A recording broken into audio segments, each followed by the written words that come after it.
Hello hello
रसानाम छन्दसामपि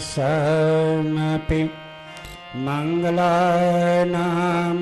च करतरो वन्दे वाणी विनय को हे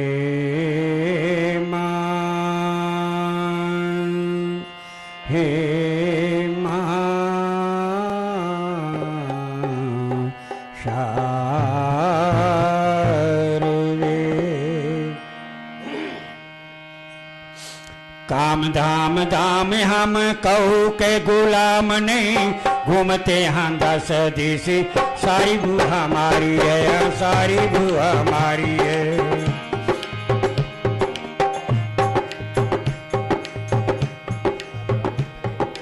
काम धाम धाम हम कहू के गुलाम नहीं घूमते हैं 10 दिस सारी भू हमारी है हाँ सारी भू हमारी है।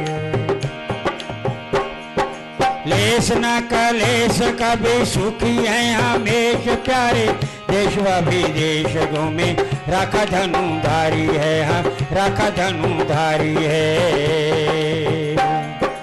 चाह चिंता चित्त के चटाक से जो चटक गई राघव के ही हाथ डोरी मन की संभारी है हाँ मन की संभारी है। काहे को करेंगे नाथ स्वामी रघुनाथ जब स्वामी हमारी जब जनक दुलारी है हाँ जनक दुलारी है। काम धाम धाम हम कहू के गुलाम नहीं घूमते हैं 10 दिस सारी वो हमारी है हाँ सारी वो हमारी है। व्यर्थ जैसी बात है जो कहाँ बात पहुँच जाए बात कुछ होती है जो मुंह पे ना आती है, हाँ मुंह पे ना आती है। काम धाम धाम हम कहू के गुलाम नहीं, घूमते हाँ दस दिशी सारी वो हमारी है, सारी वो हमारी है। नाथ बात होवे रघुनाथ के जो बात ही तो लोक पर लोक वो भी वही बात भाती है, हाँ वही बात भाती है।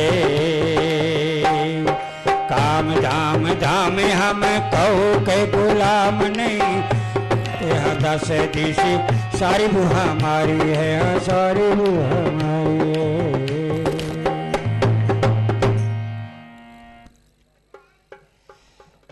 आदरणीय सम्मान के योग डॉक्टर साहब, मातृशक्ति निर्माताओं, बहनों और भाइयों, सबसे बड़ी बात विश्वास की है।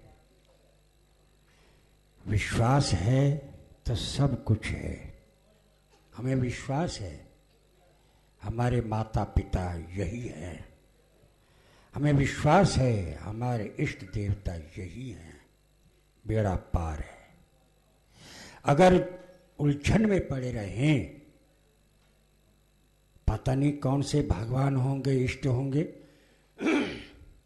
सुनते होंगे या नहीं सुनते होंगे, वो आज भी अधर में है, कल भी अधर में है। इसलिए आप लोग यहां पर आए हैं विश्वास बना करके, और विश्वास को बनाए रखें तो अच्छी बात है। एक ब्राह्मण चले जा रहे थे, आइए एक बार बड़े प्यार से कह दीजिएगा, श्री राम जय जय राम।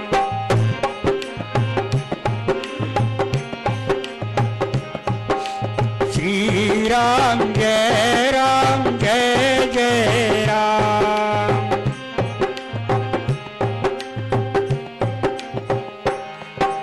ब्राह्मण चले जा रहे थे,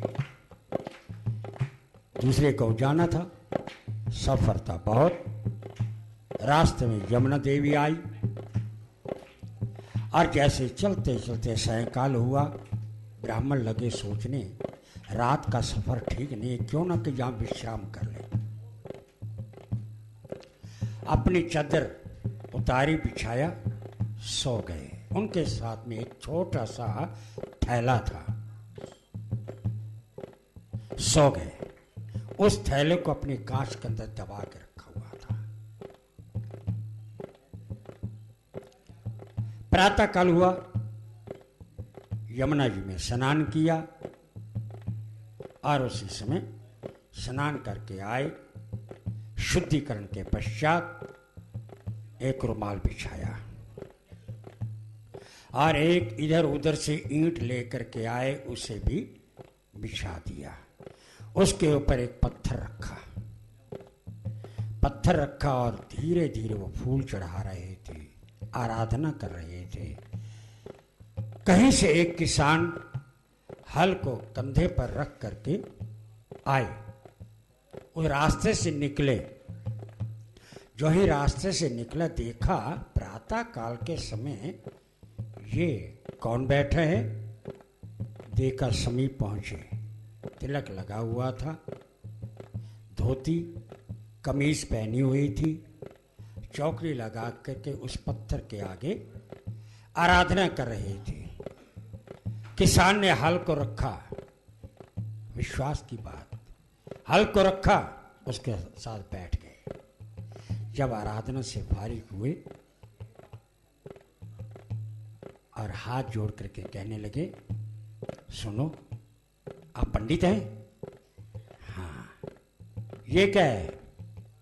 कहते मेरे इष्ट हैं, मेरे गुरु हैं, मेरी माँ है, मेरा पिता है, और इसी के सहारे ही मैं चल रहा हूं, और यही मुझे चला रहे हैं। अच्छा, तो ये कहां से लाए हो? मैं अपने घर से लाया हूं। घर में बनाती हो क्या? कहते नहीं, बनाते नहीं, कुदरत की तरफ से मिल गया है। पंडित जी आप ऊपर आइए। पंडित जी कृपया ऊपर। कहने लगे नहीं, बनाते नहीं है, कुदरत की तरफ से मिल गया है। गया था कहीं तीर्थ, वहां से मुझे किसी ने पत्थर दे दिया, यही दे दिया, और उस जब से मैं लाया हूं इसको अपना इष्ट मानने लगा। ये क्या करता है? ये सब कुछ करता है। ये कहो कि ये क्या नहीं करता? अच्छा, तो ये सभी काम कर लेता है? सभी काम कर लेता है। तो सुनो पंडित, ये पत्थर मुझे दे दो। कहला क्यों? मैं इससे काम करवाऊंगा। अच्छा, नहीं मैं ये नहीं दे सकता। देखो पंडित, आराम से ये पत्थर दे दो, अन्यथा वो सामने हल रखा है ना, देखा है ना हल, और इसी से देख लो कि मैं तुम्हें सीधा कर दूंगा।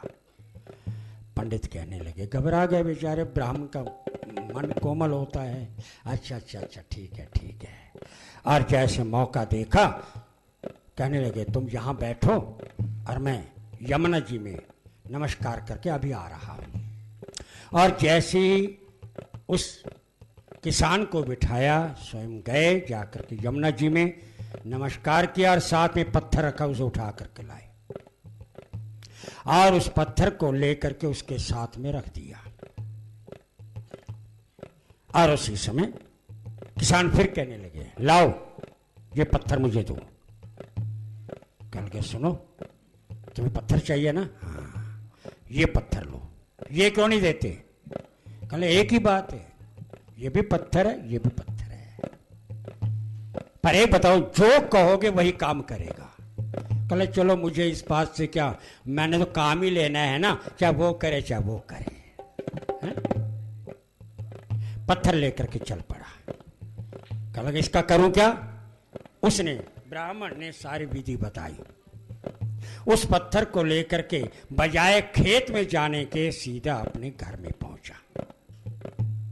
जैसे घर पहुंचा, आकर के उसी प्रकार से 2 ईंटें रखी, उसके ऊपर पुराना सा कपड़ा बिछाया, उस पुराने कपड़े के ऊपर पत्थर रख दिया।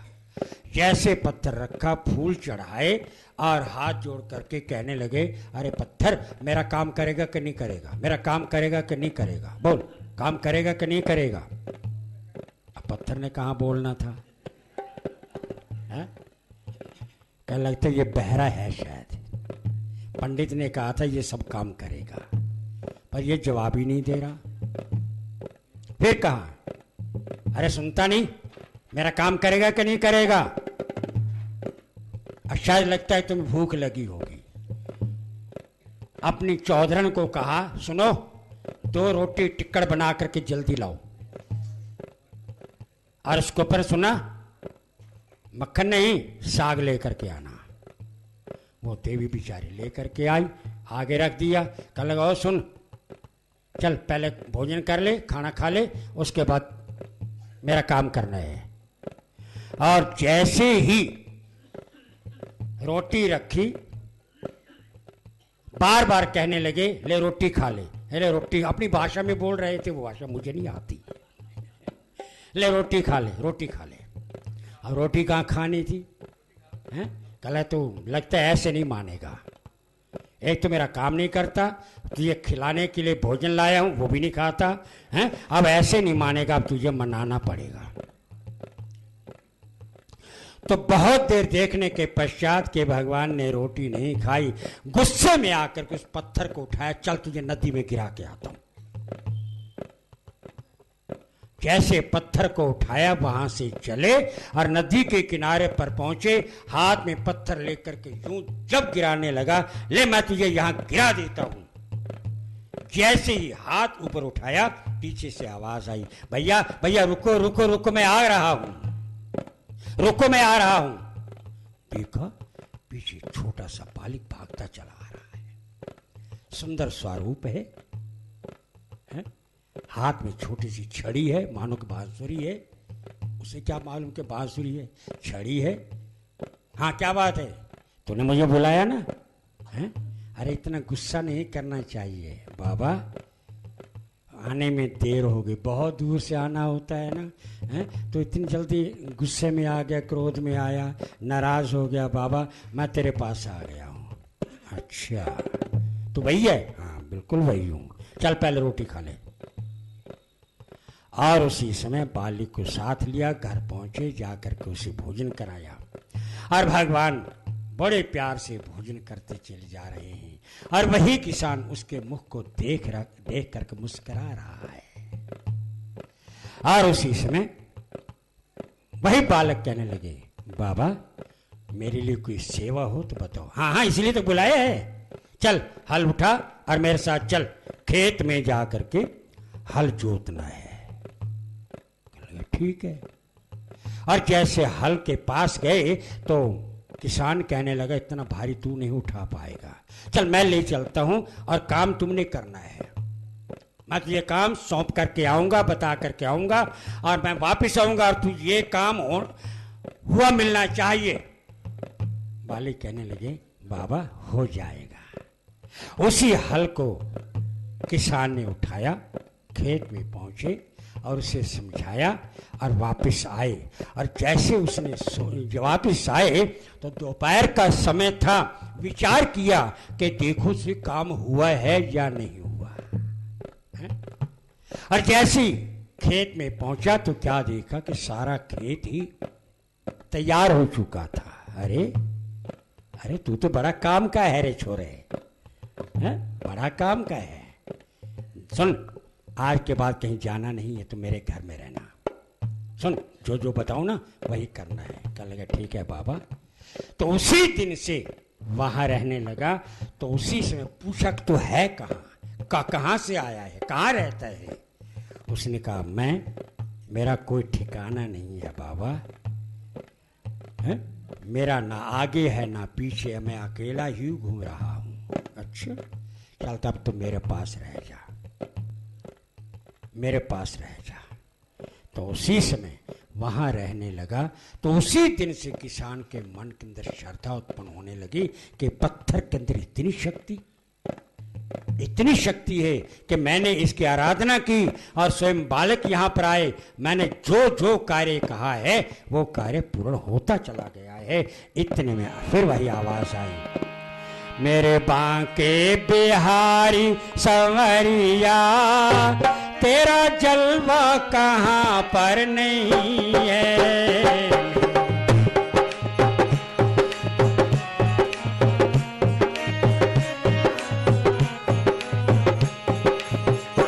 मेरे बांके बिहारी संवरिया, तेरा जलवा कहाँ पर नहीं है। मेरे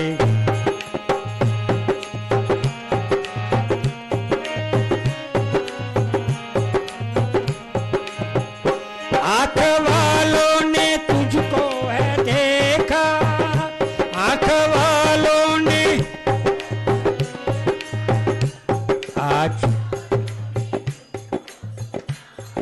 दो सज्जनों का जन्मदिन भी है, खाने को मिलेगा। कन्हैया भी खा रहे हैं, और आप लोगों को भी वही टिक्कर तो नहीं, वो तो आपने सुबह खाए लिए, पर अब मक्खन के रूप में केक मिलेगा। आँख वालों ने तुझको है देखा, कान वालों ने तुझको सुना है। आँख वालों ने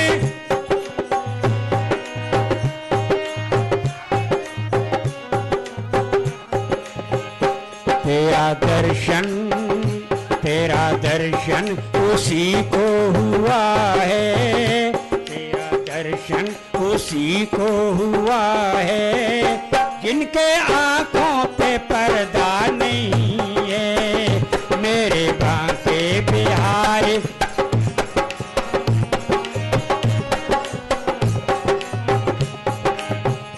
मेरे बांके बिहारी संवरिया, तेरा जलवा कहाँ पर नहीं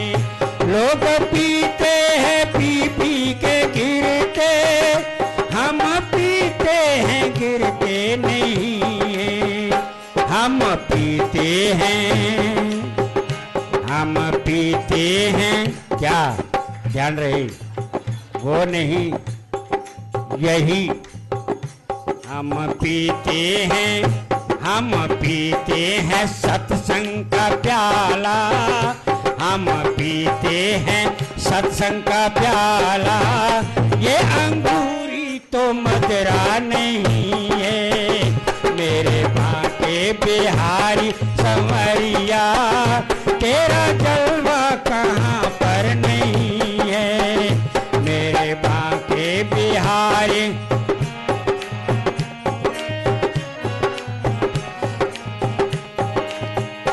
नशा जल्दी ये चढ़ता नहीं है, सत्संग का नशा इतनी जल्दी नहीं चढ़ता।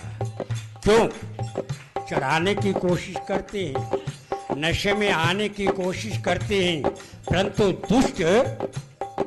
दुष्ट पाप जो है निद्रा देवी, वो उठने नहीं देती, वो जाने नहीं देती, वो ध्यान लगाने नहीं देती, और उसको दबाने का प्रयत्न करना पड़ता है।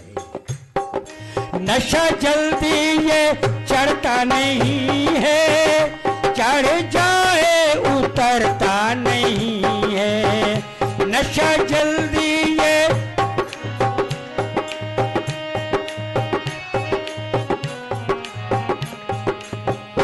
लोग पीते हैं, लोग पीते हैं, कोई पत्नी के डर से पीता है, कोई मित्र के डर से एकांत में जाकर के पीता है, कोई पुत्र के डर से बाहर जाकर के पी के आते हैं? और आते हैं, बातें सुनते हैं, गिर जाता है, पुत्र कुछ कहता है, पत्नी कुछ बातें बनाती हैं, बताती हैं, और ये नशा एक ऐसा नशा है, माता पिता भी प्रसन्न होती हैं, सास ससुर भी प्रसन्न होते हैं इस नशे से, इतना तक के पुत्र भी प्रसन्न होता है, और वही नशा परिवार पर भी चढ़ जाता है। तभी कहा है, नशा जल्दी ये चढ़ता नहीं है, नशा जल्दी ये चढ़ता नहीं है, चढ़ जाए उतरता नहीं है। लोग पीते हैं, लोग पीते हैं दुनिया के डर से, लोग पीते हैं दुनिया के डर से, हमें दुनिया का डर भी नहीं है, मेरे बाके बिहारी संवरिया, तेरा जलवा कहाँ पर नहीं है, मेरे बाके बिहारी संवरिया, तेरा जलवा कहाँ पर नहीं है, मेरे बाके बिहारी संवरिया, तेरा जलवा कहाँ पर नहीं है। पूछा गया कि आप रहते कहाँ है? वो कहता मेरा कोई ठिकाना नहीं है, मैं अब भी तेरे पास बैठा हूँ। कहते नजर तो नहीं आती, यही तो बात है, तुम्हारे में देखने की शक्ति नहीं है, और देखने की शक्ति के लिए शक्ति को उत्पन्न करना पड़ता है। ठीक यही बात आज आदित्य ने कहा कि प्रभु मेरी आपसे प्रार्थना है, दिति के पुत्र जो है वो भी मेरे पुत्र हैं, परंतु उनका स्वभाव राक्षस जैसा है, और मैं चाहती हूं किसी प्रकार से दोनों की रक्षा की जा सके, ऐसा कोई उपाय बताएं। तो उसी समय भगवान कहने लगे, मां चिंता मत करो, मैं तुम्हारे पास आऊंगा। कैसे आएंगे? मैं तुम्हारा पुत्र बन करके आऊंगा। मुझे कैसे मालूम होगा? भगवान कहने लगे, सुनो ध्यान से, बड़े प्यार से एक बार कह दीजिएगा, श्री राम जय राम जय जय राम। ऋषि कहने लगे, सूत जी अत्यंत हैरानी की बात है, आदित्य अग्नि में क्यों नहीं जले, इसका कारण क्या है? सूर्य जी कहने लगे, जिसकी भगवान रक्षा करता है उसको कोई मार नहीं सकता, मारने वाले से बचाने वाला बहुत होशियार होता है। जय नमस्कार। सूर्य जी कहने लगे, इसमें एक आश्चर्य की कौन सी बात है? जिस भगवान के ध्यान मात्र से सारे उपद्रव भी नाश हो जाते हैं और मन की इच्छाएं पूर्ण हो जाती हैं। और इसमें हैरानी की बात क्या है? वही कमल नयन भगवान विष्णु ने आदित्य की हर प्रकार से रक्षा की। दैत्यों ने अपना कार्य किया, जलाने का, जंगल जला दिया, और उनके मन के अंदर यही भावना उत्पन्न हुई कि अब आदित्य जल चुकी होगी।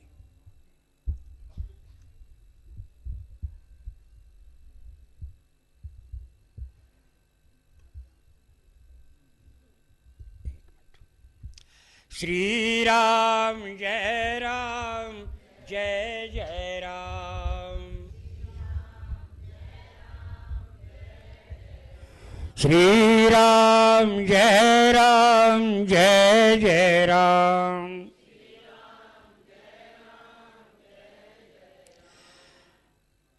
तो कहने लगे, जिसकी रक्षा भगवान करने वाला उसे कोई आँच नहीं आ सकती।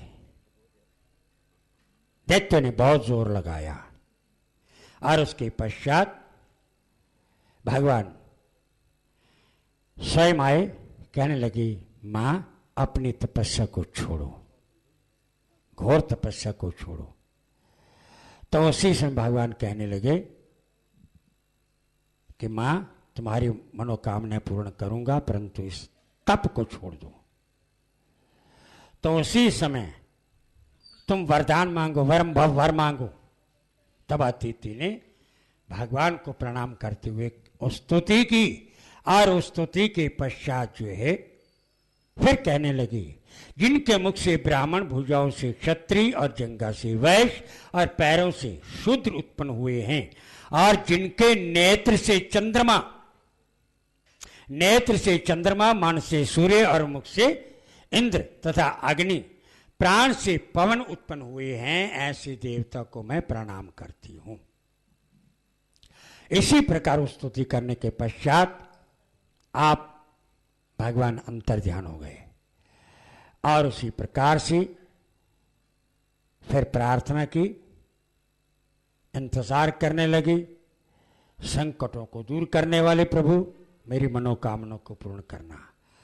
तो उसी समय आदित्य फिर कहने लगी, जिनके रोम रोम से ब्रह्मांड, जिनके स्मरण मात्र से मोक्ष की प्राप्ति हो जाती है, जिन त्रिलोकी के नाथ भगवान को हम किस प्रकार से धारण करेंगे, ये मुझे बताइएगा।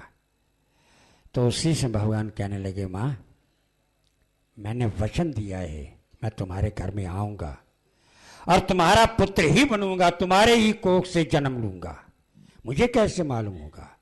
उसी समय भगवान ने कंठ की माला उसको दी। तो इसी प्रकार से कहती हैं कि भक्त लोग सदा मुझका ही धारण करते हैं। माता पिता गुरु और अतिथि तथा ब्राह्मणों का हित करने वाला सदा ही मुझको धारण करती हैं। तुलसी गौ की रक्षा करने वाला हमको धारण करती हैं। ऐ देवी तुम पतिव्रता हो, मैं तुम्हारा पुत्र हो करके तुम्हारे शत्रु कुल को नाश कर दूंगा। इतना कह करके भगवान अंतर्ध्यान हुए। कन्या देवताओं की माता इस प्रकार से भगवान को नमस्कार करके अपने आश्रम को चली गई। समय आने पर शंख चक्र गदा पद्म धारण करने वाले भगवान विष्णु को सूर्य के समान तेज वाले कमल नयन पीतंबर को धारण करने वाले प्रभु को पुत्र रूप में देखा। तब कश्यप जी सहित सभी ऋषि जो उसकी स्तुति करने लगे। संसार के सागर को तारने वाले प्रभु, हम आपको नमस्कार करते हैं, स्तुति करने लगे।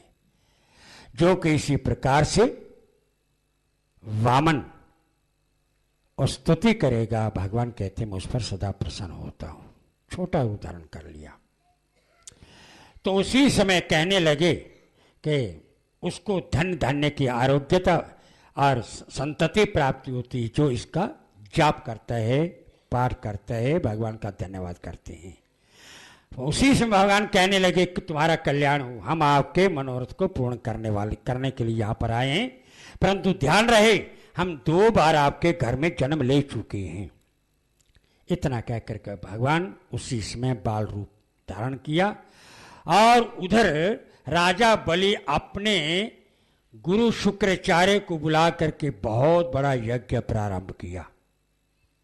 यज्ञ में लक्ष्मी जी सहित भगवान विष्णु को यज्ञ की हवि के लिए आह्वान किया, बुलाया।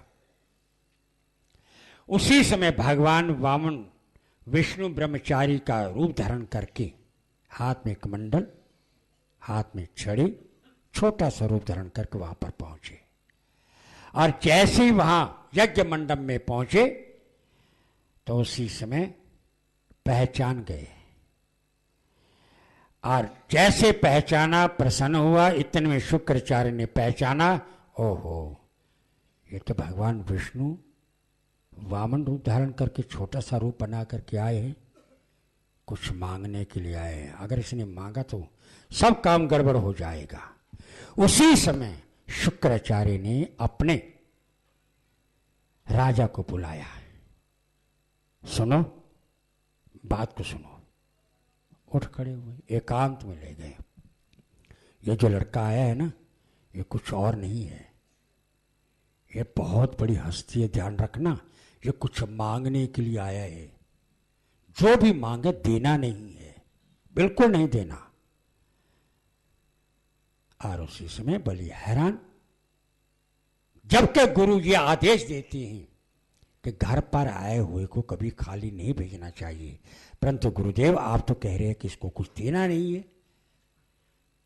तो उसी समय शुक्राचार्य कहने लगे, जो मैंने कहा है उससे तुम मानो। हाथ जोड़ा, आगे यज्ञ मंडप में आए और भगवान विष्णु भी यज्ञ मंडप में आकर के बैठ गए। यज्ञ प्रारंभ हुआ। उसके पश्चात वामन रूप भगवान ने क्या मांगा, क्या नहीं मांगा, ये मैं आपको कल के प्रसंग में सुनाऊंगा। इति श्री श्रीकंठपुर खंडे ये कार्तिक अध्याय समाप्त। बोल विष्णु भगवान की, बोलो कार्तिक भगवान की। बड़े प्यारे श्रद्धा से कह दीजिएगा।